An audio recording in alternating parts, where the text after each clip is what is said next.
है ही दोस्तों। हमारे जीवन में कई बार अचानक से हमारे सामने कुछ ऐसी परिस्थितियां आ जाती हैं जिनके लिए हम बिल्कुल भी तैयार नहीं होते और नॉर्मली हम उन परिस्थितियों में अचानक से एकदम घबरा जाते हैं और घबराहट में, गुस्से में या किसी और आवेग में कुछ ऐसा कर बैठते हैं जिससे वो परिस्थिति और भी ज़्यादा प्रतिकूल, और भी ज़्यादा अपोजिट हो जाती है हमारे लिए। यहाँ तक कि कई बार तो ऐसा होता है कि कुछ ऐसी परिस्थितियाँ होती हैं जिनमें कुछ भी बुरा होता ही नहीं है, लेकिन हमें हमें वो बुरी लगती है। हमें लगता है कि कुछ गड़बड़ है और हम बेवजह ही घबरा जाते हैं और उस पर तत्काल रिएक्ट करते हैं और हमारे रिएक्ट के रिजल्ट में कंडीशन वास्तव में ख़राब हो जाती है। ऐसा हम सभी के साथ होता ही है, सभी के साथ होता है। तो इन परिस्थितियों में क्या करना चाहिए और मैं वास्तव में आपको क्या कहना चाह रहा हूँ, इसे आप एक कहानी की सहायता से अच्छी तरह समझेंगे। मैं पहले आपको एक छोटी सी कहानी सुनाता हूँ, उसके बाद हम थोड़ी सी बातें करेंगे। तो दोस्तों, एक सेठ का एक लड़का था जिसका केवल एक ही ख्वाब था, बहुत सारा धन कमाना। जैसा कि सेठों का अमूमन होता ही है। उस लड़के की शादी हो गई, लेकिन शादी होने के बाद वो बहुत परेशान रहने लगा क्योंकि वो दोनों चीज़ों पर ध्यान नहीं दे पा रहा था। अपने घर गृहस्थी पर ध्यान देता तो उसका बिजनेस छूट रहा था और अपने व्यापार पर ध्यान देता तो घर को नहीं संभाल पा रहा था। तो तंग आकर उसने क्या किया, अपनी वाइफ को अपने माँ बाप के पास छोड़ा और उसे छोड़कर दूसरे देश में परदेश चला गया धन कमाने के लिए। उस समय उसकी वाइफ प्रेग्नेंट थी। जब वो चला गया परदेश में तो वहाँ धन कमाने में वो इतना पागल हो गया कि सालों तक वो घर नहीं आया। वो भूल ही गया कि हमारा कोई घर भी है। और सफलता का नशा और पैसे का पागलपन सही तो है, कौन नहीं भूल जाएगा। उसने खूब सारा धन कमाया, खूब सारा यश कमाया। समय किसी के रोके रुकता नहीं। समय बीतता गया और 17 वर्ष बीत गए। उस समय उसके ख्याल में एक दिन आया कि हम जिनके लिए धन कमा रहे हैं उनको तो हम छोड़ ही आए। ये धन मैं क्यों कमा रहा हूँ? अपनी पत्नी के लिए, अपने बच्चों के लिए, अपने माता पिता के लिए, उनको तो मैं छोड़ ही आया। ये धन मेरे किस काम का? और वो अचानक से उदास हो गया।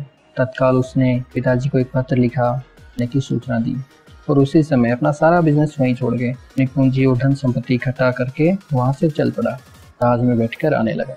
लेकिन रास्ते में जहाज में उसकी मुलाकात एक इंसान से हुई जो एकदम उदास सा अकेला कोने में बैठा रहता था। उस पर दया आई और उसके पास गया। बोला कि तुम उदास क्यों हो? जहाज में सब लोग खुश हैं, तुम अकेले उदास क्यों बैठे हो? किसी से बातें क्यों नहीं करते? वो इंसान बोला, इन मूर्खों से क्या बातें करनी। मैं ज्ञान के कुछ सूत्र बेचने आया था, लेकिन इस देश में मुझे कोई खरीदार ही नहीं मिला जो ज्ञान के सूत्रों को खरीद सके। सब व्यर्थ की चीज़ों के लिए पागल रहते हैं। सेठ ने सोचा कि इस भूमि पर मैंने धन कमाया है, ये मेरी कर्म भूमि है और मैं इतना सक्सेसफुल होकर यहाँ से जा रहा हूँ और इस भूमि के बारे में कोई ऐसा कहे कि यहाँ पे खरीदना ही नहीं चाहता तो अच्छा नहीं लगा थोड़ा। उसने अपनी कर्म भूमि का मान रखने के लिए कहा, ठीक है मैं खरीदता हूँ। कितने रुपए का है तेरा ज्ञान सूत्र? तो उस व्यक्ति ने कहा, एक ज्ञान सूत्र के लिए 5,000 रुपया।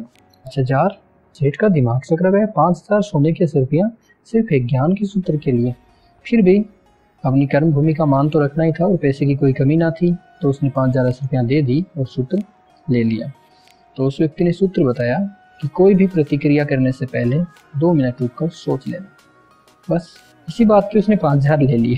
सेठ को बड़ा बुरा लगा। अरे ये भी कोई बात हुई यार, कुछ बताया ना, कुछ कहा, मतलब क्या हुआ? एक लाइन बता के चला गया, 5,000 रुपये ले लिए।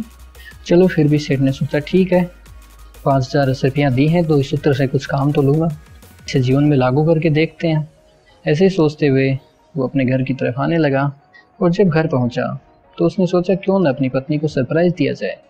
तो उसने किसी को नहीं बताया, द्वारपालों से भी कहा कि चुप रहो, बिना बताए अचानक से सीधा पत्नी के कमरे में चला गया और जैसे ही कमरे का गेट खोला उसके पैरों तले से जमीन खिसक गई। वो देखकर सन्न रह गया कि पत्नी के साथ एक और युवक बिस्तर पर लेटा हुआ है। क्या कोई युवक?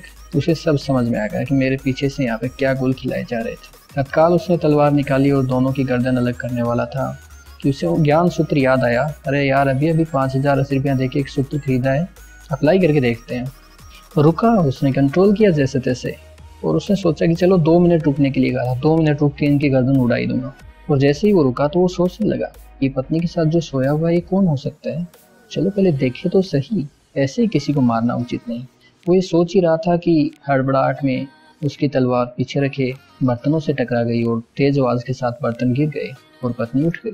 सेठ को देखा और दौड़ के आई कि बिना मैं तो अधमरी सी हो गई थी, मुझे ही पता है मैंने किस तरह 17 वर्ष निकाले। वापस आ गए, उनके चरणों में लौट गई और तभी उसने कहा उस बिस्तर पर लेटे हुए युवक से, बेटा तेरे पिता आए हैं, युवक जैसे ही पिता के चरण स्पर्श करने के लिए उसके पैरों में झुका, उसकी पगड़ी खुल गई और उसके बाल बिखर गए। और जैसे ही वो सेठ के सामने खड़ा हुआ, सेठ देखता रह गया उसका सुंदर चेहरा।